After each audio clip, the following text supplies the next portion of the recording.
The essential question that I wanted to ask in this research was, to what extent is there a relationship between literacy and empathy in early adolescence?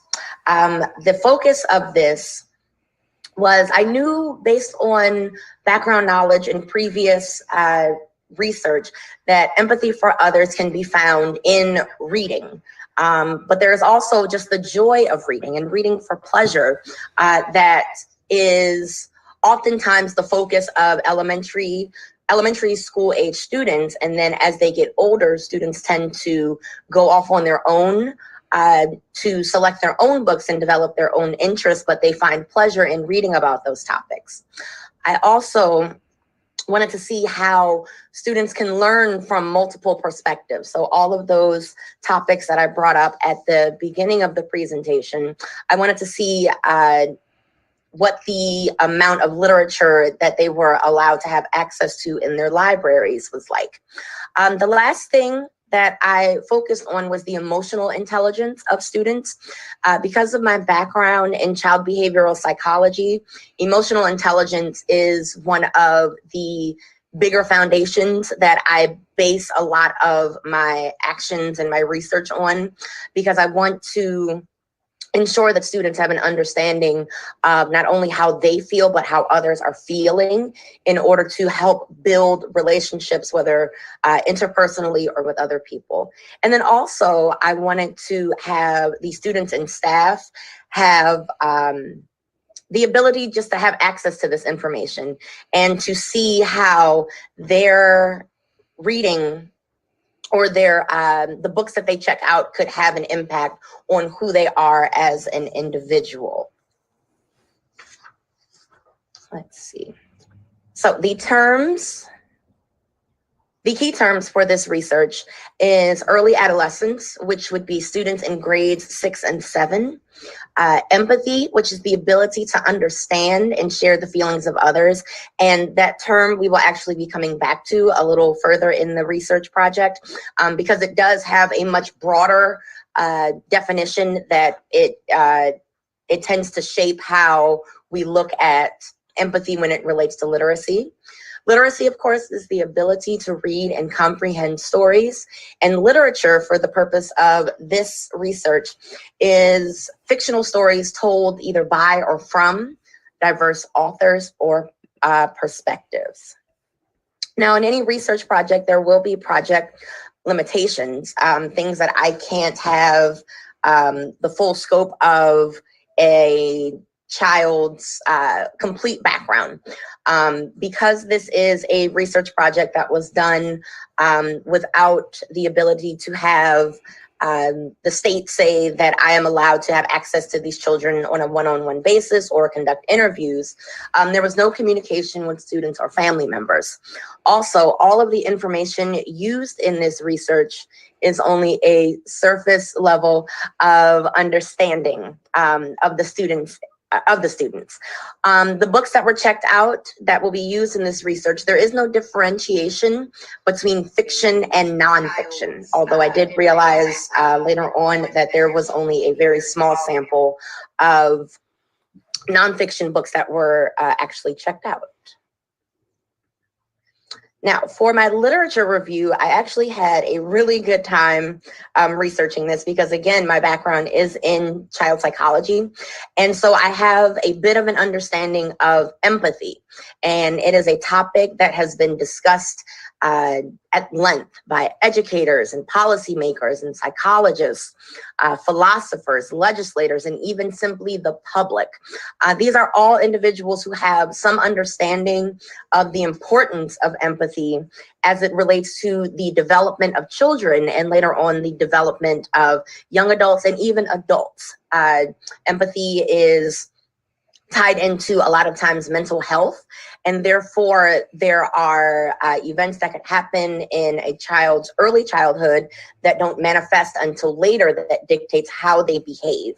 And so I chose empathy as the focus.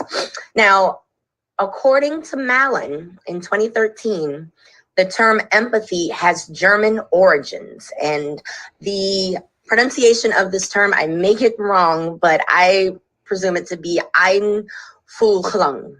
And that is the process of feeling one's way into an art, object, or another person.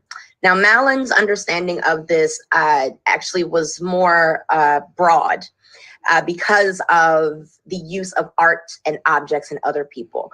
So I broke it down a bit more by looking at Stansfield and Bunch's understanding of empathy. And they broke it into two different categories. The first being cognitive empathy, and the second being affective empathy. Now, cognitive empathy is the ability to understand the world from another person's point of view, as opposed to affective empathy being the capacity to share another's feelings and emotions.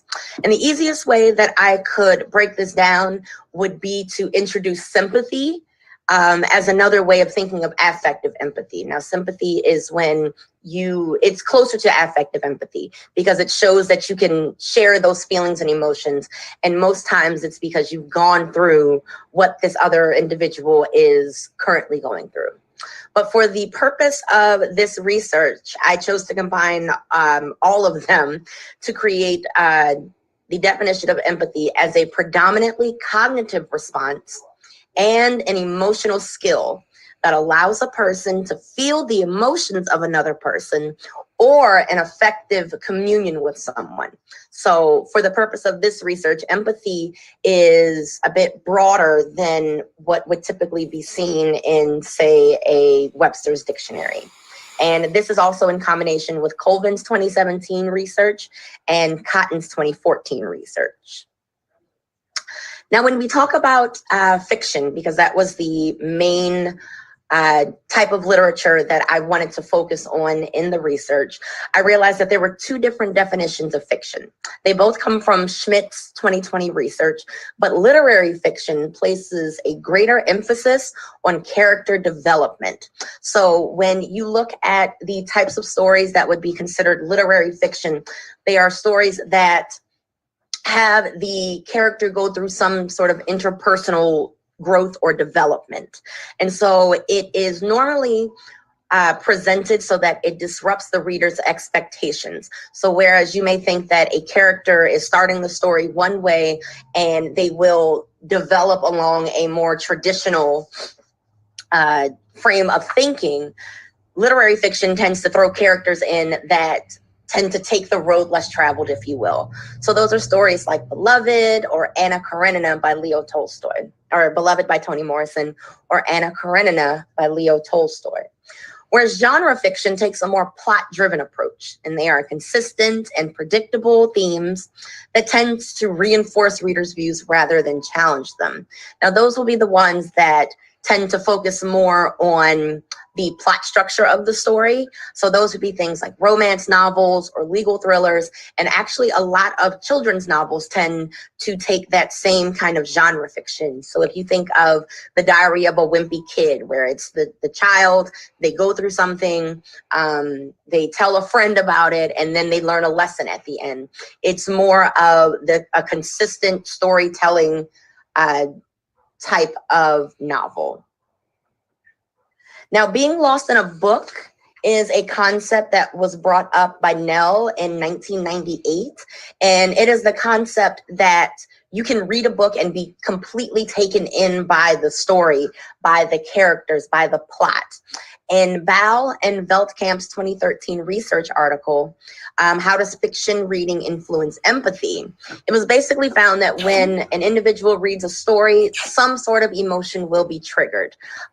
They normally find the ability to identify with that character, and they see themselves in that character. However, most of the time, fiction is primarily aimed at eliciting emotions. So therefore, it only makes sense that whenever you're reading anything that's fictional, it's going to tap into your cognitive empathy. So the ability to understand the world from another person's point of view. So that's the beauty of fiction. It already inherently creates these experiences that you can relate to. Now, looking at the data, I chose to focus on the disciplinary actions that were taken against, or that students had to deal with, basically. Because I thought that would be the easiest way to see the overall spectrum of a student's interaction with students or even teachers. And normally there's a series of steps that are taken by the administration that dictates how severe a punishment should be. And you start with parent contact, which is simply the child has engaged in behavior that's inappropriate, and the parent needs to be contacted to let them know that there just needs to be some sort of conversation that can be held at home. Now, most times in this research, I found that parent contact was the first stage, that any child had to go through before it moved on. And as you'll see when we get further into the research, there tends to be more reliance on other solutions to discipline. So the second disciplinary action to be taken would be an environment change. An environment change normally would take place anywhere from a half hour to a half day, where a student needed a break. And I noticed in the environment changes, students would partner with the school psychologist, the school counselor, or we have a program in the school called Tackle, where there had already been a relationship built between the student, the faculty member, and the family. So there was a closer relationship that the student could talk through what was going on with them. The next stage was alternative to suspension. And that was simply when a student had behavior that didn't necessarily mean that they needed to be suspended and have that on their record, but they needed to be placed in another educational setting. And this educational setting had additional resources to help them with behavior modification or even emotional regulation. If a student came back and they were still showing negative behavior, then they had a 1-day removal, which was simply 1 day, 1 full school day from the time that they had the first action. They had to be removed and then they would come back. Out of school suspension is the removal for a full day or longer. And depending on how many out of school suspensions, that could lead to an EPC, which was an educational planning conference. Now, the educational planning conference is the step right before an expulsion hearing would take place. Now, for the use of this research, I did not put the expulsion hearing on this slide because none of the students who were involved in the research had any disciplinary hearings or had an expulsion hearing. Now, the sample collected went from August of 2019 to February of 2020. This was the last school year, this past school year, and I stopped at February 2020 because that was the last time I believe students were able to check out books due to the coronavirus. It was 10% of the 6th and 7th grade student population at Riverside Elementary. The grade point averages were used only to identify the order that students were placed on the data charts. And I used their library books that they checked out from August to February and the disciplinary records of all students in the sample. Now, when we look at the disciplinary history, you can see that there is obviously 2 students who stand out a bit more than the others, and we'll actually get back to them. But there were also students who had no disciplinary history whatsoever, and that would be the 1st, 2nd, 3rd, 6th, and 7th students. There was no interaction with the teachers, however, so I was not able to find out if there were any interactions that took place within the classroom and stayed in the classroom. But in regards to behavior that had to be modified by an administrator, they did not get sent down. So you can see for the basis of it, every student had, with the exception of DW, had a parent contact. ZB was the only student that did not have parent contact, but they did have an environment change. And so that more than likely was simply something where the student had a negative behavior that took place in the classroom, but they were able to resolve it by having them go and sit with someone else for a little while. But when you look at CR and AH, those two have the highest number of disciplinary actions taken against them. And we're going to actually get back to that in just a minute. Now, when we look at the books that were checked out of the school library, that's where you see another interesting outlier. Now, CR, which is the fourth student that is listed, had the second highest number of books checked out, whereas AB, AH, JR, and DW had much smaller numbers of books checked out, but they did check them out. I believe AA and KT were the only two students who had no office-related disciplinary actions or books checked out of the library. Okay. So this chart actually shows all of the information combined. And due to this research, I actually honed in a bit more on CR and AH because I thought that was really interesting. I did, however, notice that when I look at DW when I look at DW, I noticed that there was a large number of books, but there was also a limited number of office interactions. So I think that ties a little closer into my theory that there may be a higher number of empathy that ties into behaviors, because when you look at DW's behavior, it actually tended to go down a bit as the school year went on, and they continued to check out books. Now, this research actually caused me to pay a bit more attention, as I stated previously, to CR and AH. And because of the complete flip of number of books checked out versus their disciplinary history. Now, CR had the second highest number of disciplinary actions, as well as the second highest number of library books checked out. It tended to be every month or so, there would be a large number of behavior that would create situations where it was necessary for CR to go to the office, but but they were continuing to check out books. And so it seemed as though there was a desire to have literary fiction and at some point nonfiction in their hands throughout the school year, regardless of their behavior.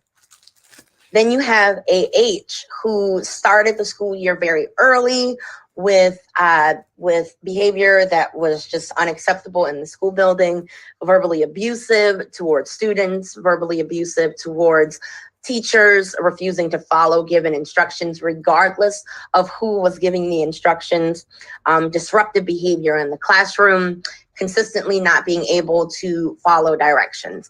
And it is also worth noting that AH was the only student that had the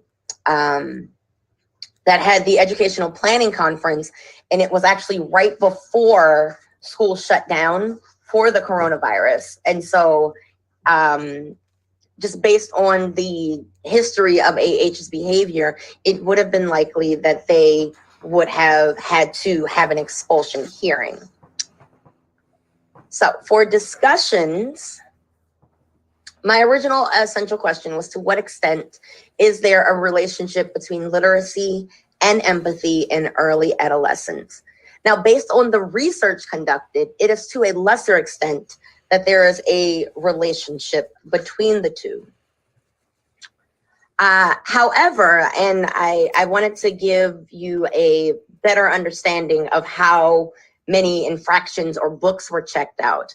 However, it is worth noting that for the two students with the highest number of disciplinary actions, you could make the assumption that given more time, there is a possibility that the number of books checked out by CR could begin to have a more positive effect on their behavior. When you also look at the number of books that were checked out by the students who did not have such a high disciplinary behavior. It does show, though, that there is a relationship between behavior that does not result in office visits and the number of books that were checked out. However, because of the two outliers, it skewed the results a bit.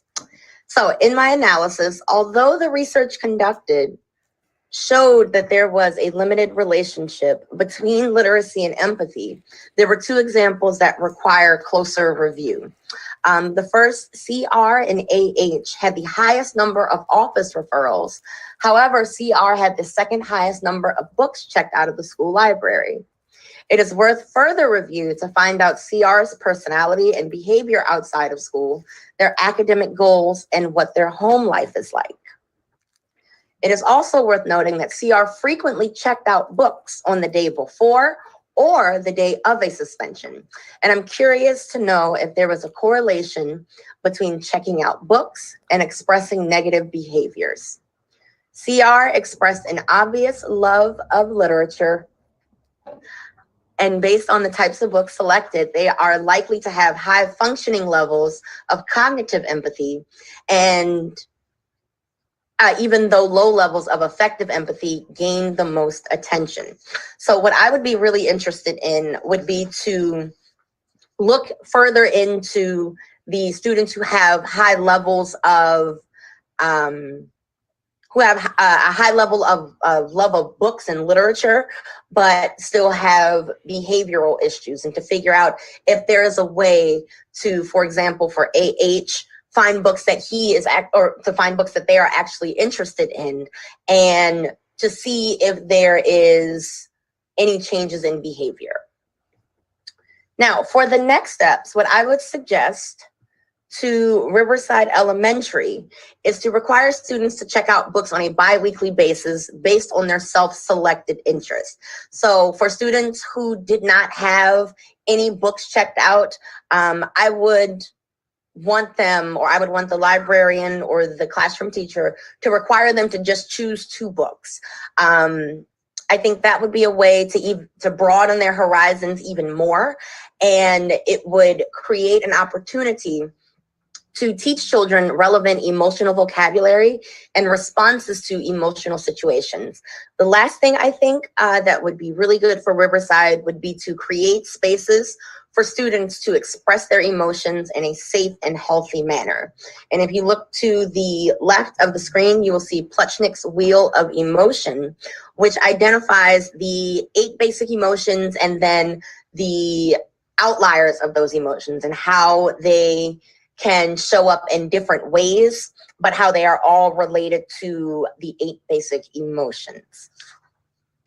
I created, based on Maslow's hierarchy of needs, a hierarchy of literacy and emotional development for students, using those same 3 tactics. The first one being the foundation, which would be to require that all students check out books. Elementary and middle school is a prime time for students to read for pleasure, and having the opportunity to read on a bi-weekly basis any book that they choose will inherently give them the opportunity to develop a better understanding of different perspectives. The next tier in the hierarchy would be to create opportunities for students to learn about emotional intelligent vocabulary and the expressions of them. It's not enough just to know what mad is or to know what angry is. It's just as important to know how you respond when you are mad, how you respond when you are angry, so that you know when you're leading up to a volatile emotion. And then the final would be to create those spaces where emotional expression is encouraged. So give students space to feel their feelings and to articulate their feelings and to identify why they're feeling the way that they are feeling. So my final slide is actually, I want to tie this all into a personal story. So when I was in elementary and middle school and even early high school, I was an avid reader. And the thing that I love most about reading is what Nell referred to as being lost in a book. I could I could take a book that was 900 pages and devour it because the story was so beautiful.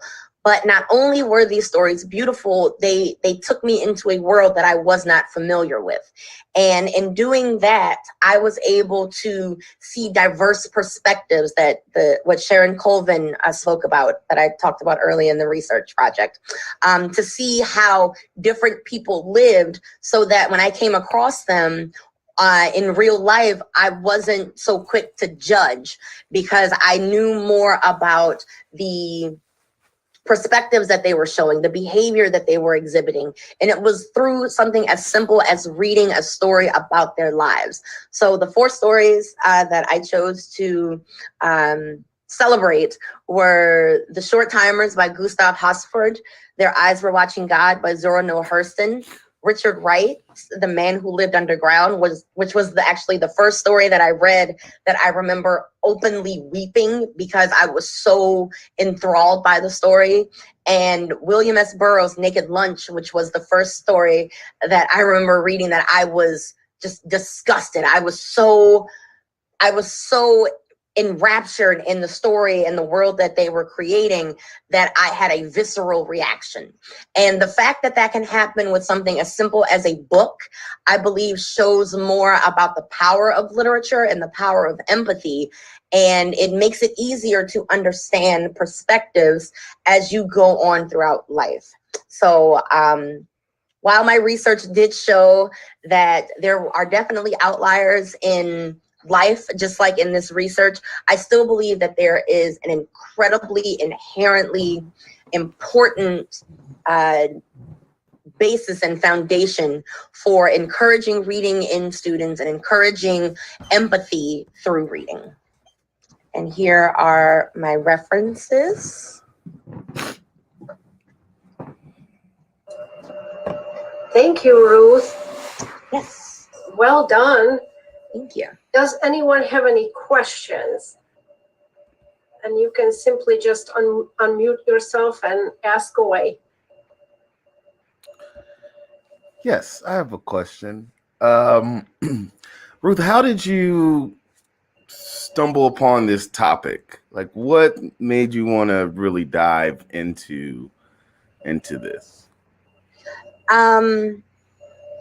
So I honestly can't remember what my original topic was. I'm sure that Dr. Malik knows, because I came to her with lots of topics. But I realized when in my initial research, I found myself continually coming back to empathy, coming back to literature. And I realized that I was more passionate about the outlying research that I was starting than what I had originally began my research on. And it just goes back to my foundation in child psychology and my love of reading. And I figured, if nothing else, it makes the most sense to combine those two together to, number one, make the research enjoyable, so that I wasn't finding myself tired of looking up the information. But I also really wanted to know if my own thoughts were correct, because I had such an intimate relationship with literature. I wanted to know if the next generation was continuing that love, or if there was a different kind of lay of the land, if you will, for elementary age children. All right, great job. And I remember us brainstorming lots of topics, and I had some suggestions for you, and then it just somehow evolved to this, which, okay, you rejected some of my suggestions. but they were great suggestions. Oh yeah, they would have been great topics for me and not for you, but I was trying to, guide you in a direction and along a path that you ended up finding. So I guess our brainstorming was successful because you found something that you were passionate about. Yes. Anyone else? Any other questions? I guess I'll jump in very quickly. I'll try to be brief. How's that? So I wrote a lot of notes down as you talked. So I appreciate this. I was a former English teacher for, gosh, about over a decade, 13 years. And so I do appreciate the topic a lot. And I think there's a lot of value in what you're looking at. One item that struck me, and maybe I missed it, because sometimes I get a little, when you're on Zoom too long, you sometimes just miss moments. So I apologize if I did. But when you were talking about next steps, something that occurred to me as a next step that I felt, maybe you said it, but I felt that you might have missed, that would be something that let me back up. The whole purpose of this is for you to, what do you do as an administrator, right? Like, what would you do with this topic, or how would you build this in? One of the items that I thought really is, I think we need to train people that are going to be working with students on how to use text to help with empathy, right? So I think you hit students would get empathetic moments out of this, right?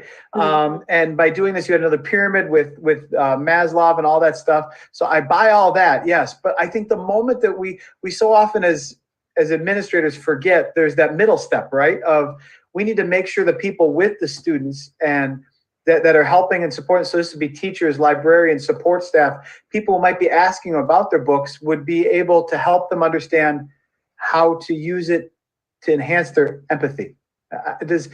Maybe it was just an observation I made, and it's not a bad one, but so often we forget that step, right? There's that middle in there. How do we get from A to B, right? We have books, we have kids reading these. It should just happen organically, but it also needs to be taught on how to look at that. Right.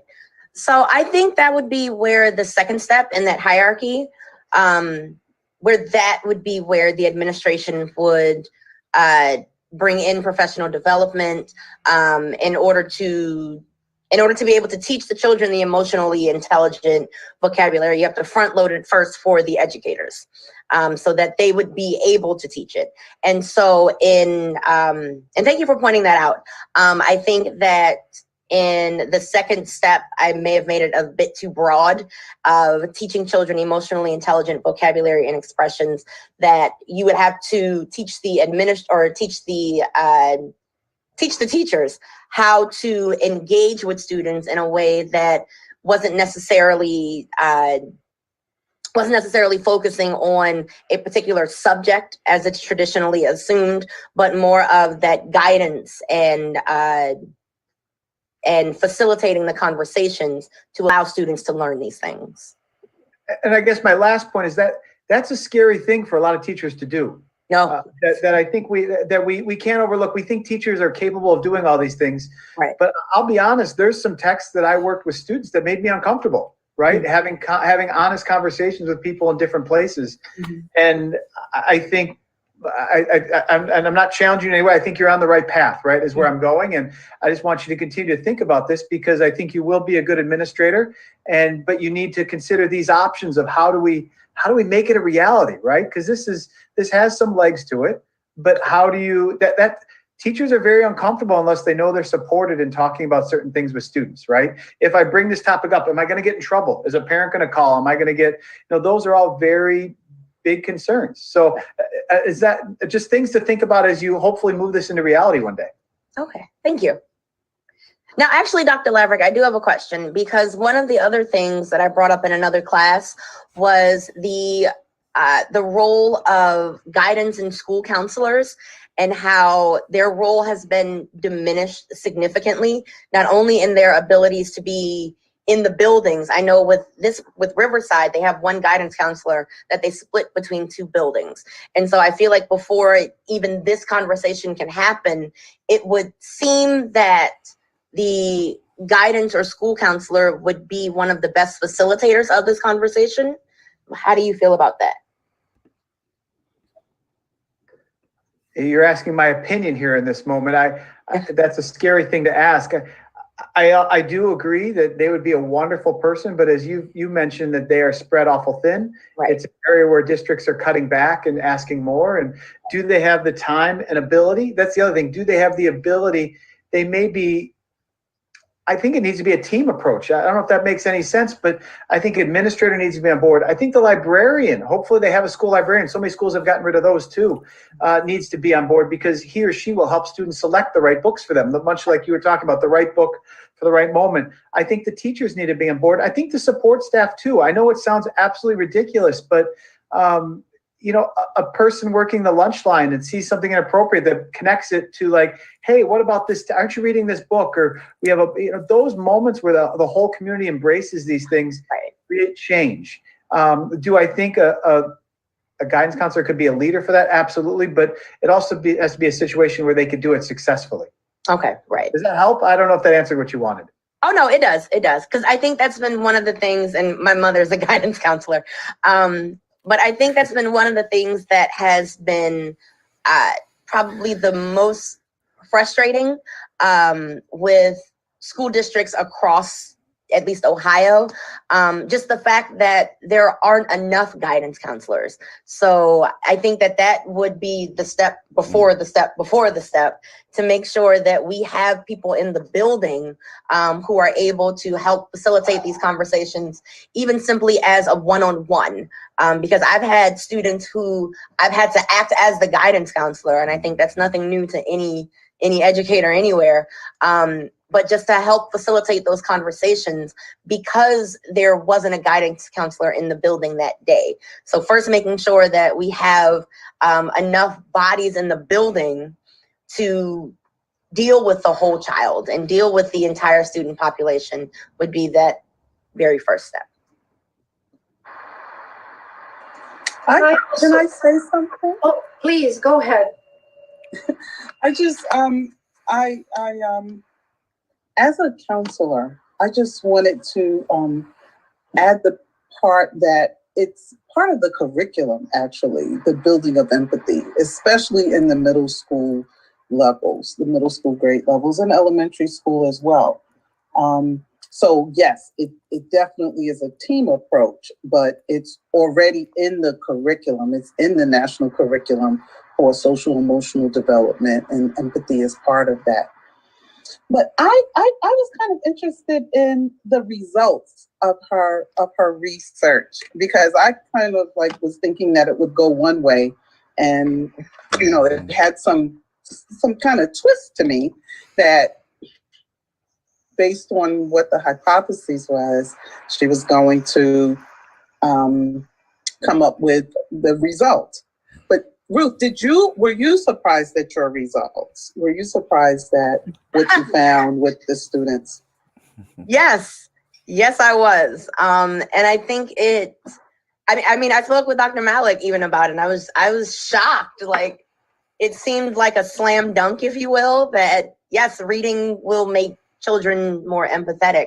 But I think it also ties into just the reality of where children are. Like, where you talk about, even when you talk about the national curriculum, if we don't have the bodies in the building to implement that curriculum, then oftentimes it gets pushed to the side. I've seen it in just about every building I've been in, that the academic growth of students becomes more important than the socio-emotional growth of students. And if that happens for years and years and years, then eventually you have an entire generation of children who have to essentially raise themselves. And so they learn what they think is appropriate behavior.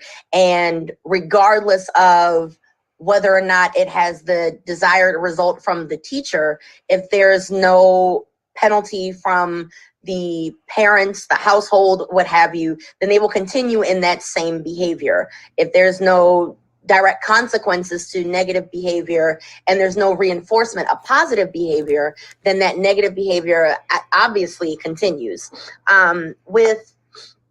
Looking at, and I hope you guys can still see the screen, but looking at even DW, and I didn't post the books that they checked out, but you can see how they have disciplinary actions that are taken against them early in the school year. And then as the school year goes on, they start checking out a few books every couple of weeks, and their disciplinary actions are gone.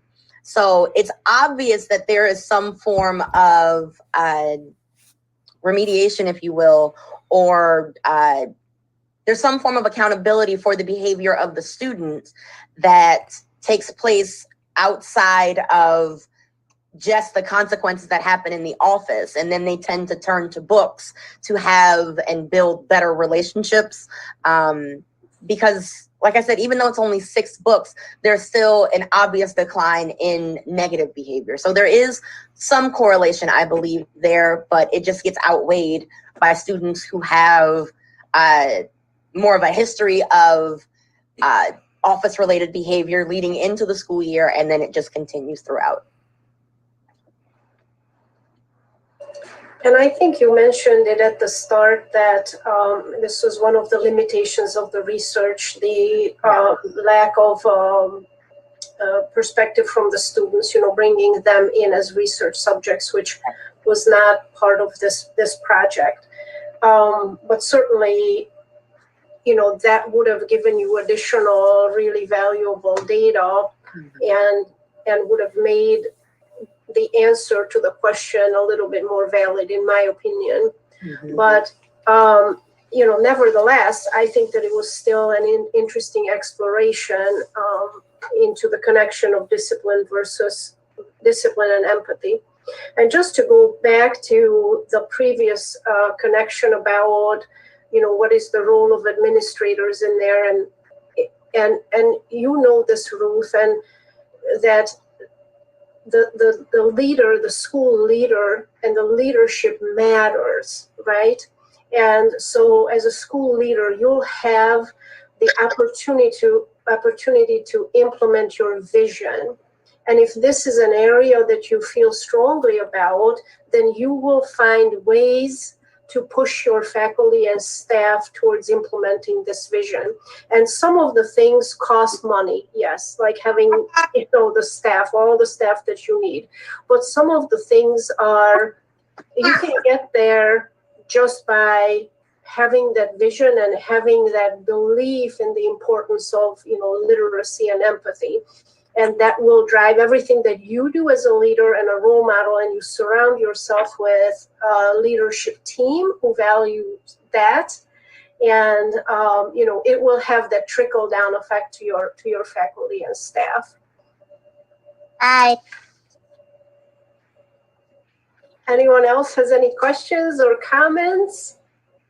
I have one more, and okay. This is a question, actually.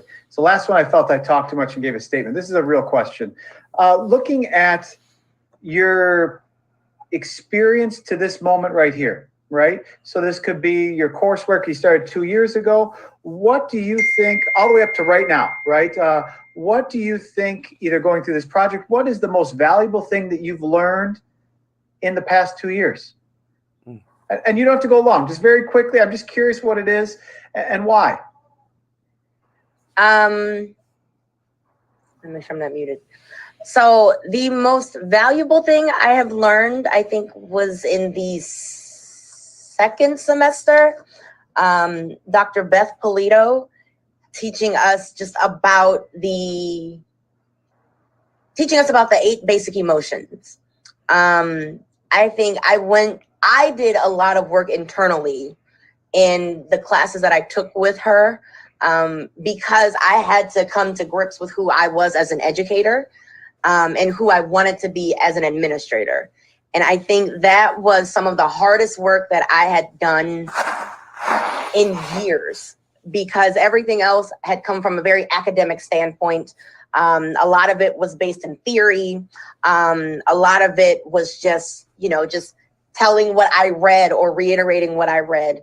But I think that the courses that I took with Dr. Polito were, I think they gave me the most, I got the most value out of them. Just because of I've been able to, and I think we all, any educator worth their salt knows how to just get it done, right? You have to have a lesson plan. You have to have an objective. You have to do this. You have to do that. But you don't tend to focus on who you are intrinsically.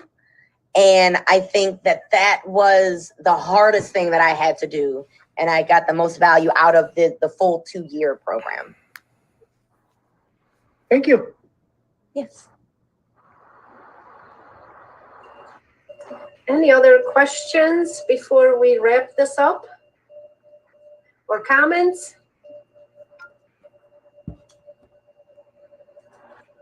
No? Okay. Mrs. Leonard? She got unmuted. All right, well, thank you, Ruth. Oh, I'm sorry. You did a great job. Oh, do you have a question? I just wanted to say I think she's done a wonderful job, and we are very, very, very proud of her. Well, I'm just appreciative of the support system that you have right here, Ruth, for sure. So Are you in Toledo? No, I'm actually in Maryland. I came home for Thanksgiving. Okay, that's what I thought because I saw your dad in the background and your mom. Okay. Well, just to wrap up then, I want to say that you really did a great deal of work, and it was fun working with you along the way, and then just you shared your enthusiasm and your excitement for the project, but you did a great deal of work with this and with the internship as well. That was also part of this class.